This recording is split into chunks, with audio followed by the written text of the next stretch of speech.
اس طرح صحیح مسلم شریف میں حدیث ہے، حضرت جابر رضی اللہ تعالیٰ سے روایت ہے کہ رسول اکرم صلی اللہ علیہ وسلم نے جب دم جھاڑے کی ممانعت فرمائی تو حضرت عمر بن حزم رضی اللہ تعالیٰ عنہ کے خاندان کے لوگ آپ کی خدمت میں حاضر ہوئے اور عرض کیا کہ یا رسول اللہ صلی اللہ علیہ وسلم، ہم لوگ بچھو کے کانٹے کا دم کیا کرتے تھے اور آپ نے دم کرنے سے منع فرمایا ہے۔ حضرت جابر رضی اللہ تعالیٰ عنہ فرماتے ہیں کہ پھر ان لوگوں نے جھاڑے کے منتر کے الفاظ حضور صلی اللہ علیہ وسلم کو سنائے تو آپ صلی اللہ علیہ وسلم نے فرمایا، اس میں کوئی غلط بات نہیں، تم میں سے جو آدمی اپنے بھائی کو فائدہ پہنچا سکے تو وہ ضرور پہنچائے۔ تم میں سے جو شخص اپنے کسی بھائی کو یعنی دم کر کے فائدہ پہنچا سکے تو ضرور پہنچائے۔ یہ اللہ کے رسول نے عام اجازت دے دی کہ کوئی بھی قرآن کی آیت کے ذریعے یا کوئی حدیث الفاظ ثابت ہوتے ہیں یا ایسے الفاظ جو لوگوں نے خود تیار کیے ہوئے لیکن اس میں شرک نہ پایا جاتا ہو تو ان الفاظ کے ساتھ دم جھاڑا کر کے دوسرے آدمی کو اللہ کے رسول فرماتے ہیں کہ تم شفا پہنچا سکتے ہو، فائدہ دے سکتے ہو، فائدہ پہنچاؤ۔ تو میرے بھائیوں، ہر قسم کا دم جس میں شرکیہ کلمات نہ پائے جائے ان الفاظ کو استعمال کر کے ہم دم کر سکتے ہیں۔ تو میرے بھائیوں، اسی طرح صحیح مسلم میں حدیث نمبر 5867 ہے 67، تو حضرت عثمان بن ابی العاص رضی اللہ تعالی عنہ بیان کرتے ہیں کہ رسول اللہ صلی اللہ علیہ وسلم کے میں پاس آیا اور آ کر میں نے کہا، یا رسول اللہ صلی اللہ علیہ وسلم، جب سے میں اسلام لائے اس وقت سے میرے جسم میں درد رہتا ہے۔ تو رسول اللہ صلی اللہ علیہ وسلم نے فرمایا، جسم کے جس حصے پر تمہیں درد محسوس ہوتا ہے اس حصے پہ ہاتھ رکھ کے 3 بار بسم اللہ بسم اللہ بسم اللہ پڑھو، پھر اعوذ باللہ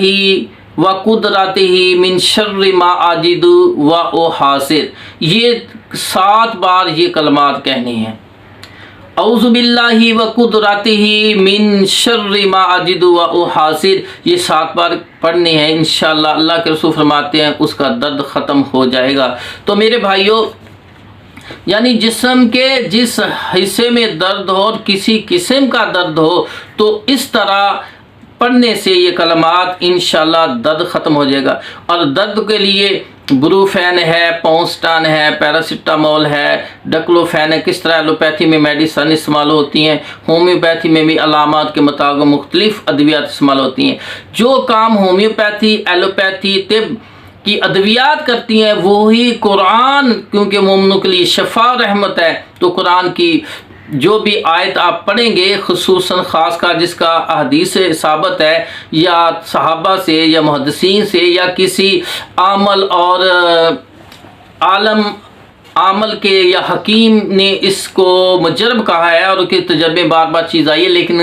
اس میں شرک نہ پایا جاتا ہو تو اس کے ذریعے ہم ان امراض کا علاج کر سکتے ہیں، یہ قرآن حدیث سے ثابت ہے۔ تو میرے بھائیوں، اللہ کے رسول صلی اللہ علیہ وسلم کے سر میں جب درد ہوتا تو مسند حمیدی کے اندر روایت ہے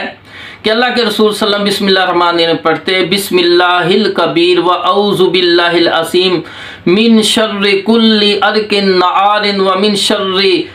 حر النار، ان کلمات کو پڑھتے تو آپ کے سر کا درد ختم ہو جاتا۔ تو میرے بھائیوں، اللہ کے رسول صلی اللہ علیہ وسلم حمیدی میں اور اس طرح ترمذی میں ہے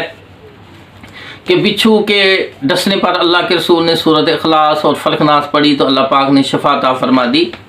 اور سورۃ فاتحہ جو صحیح مسلم میں ہے اس میں بھی اس سردار کو دم کیا سورۃ فاتحہ سے تو اس کے بچھو کا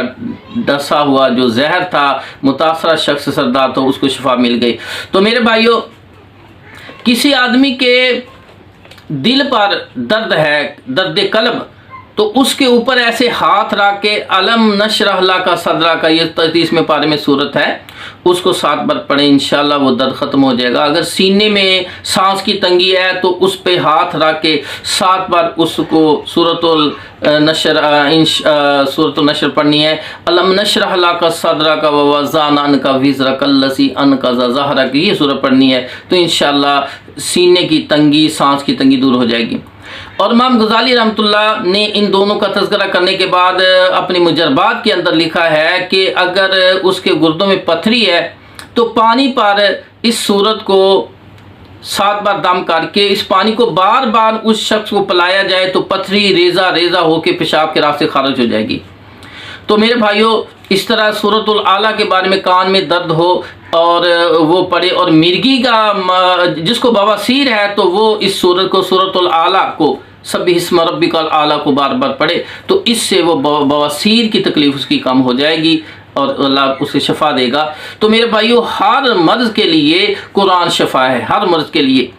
جب کوئی آیت سمجھ نہ آ رہی ہو تو آپ نے کون سی آیت پڑھنی ہے جس سے اس کی مرض کم ہوگی؟ وہ ہے وَنُنَزِّلُ مِنَ الْقُرْآنِ مَا هُوَ شِفَاءً وَرَحْمَةٌ لِّلْمُؤْمِنِينَ وَلَا يَزِيدُ الظَّالِمِينَ إِلَّا خَسَارًا۔ اس کو بار بار پڑھیں، انشاءاللہ وہ اس کی تکلیف میں فوراً ہی ایسا ایسا کمی ہو جائے گی۔ اللہ تعالیٰ سے دعا ہے کہ اللہ رب العزت ہمیں اس قرآن سے جس کے متعلق فرمایا کہ مومن کے لیے رحمت ہے اور شفا ہے، اس شفا کو حاصل کرنے کی اور رحمت جو ہے اللہ ہمارے مقدر میں کرے، اس سے فائدہ اٹھانے کی ہمیں توفیق عطا فرمائے۔ وآخر دعوانا ان الحمد للہ رب العالمین۔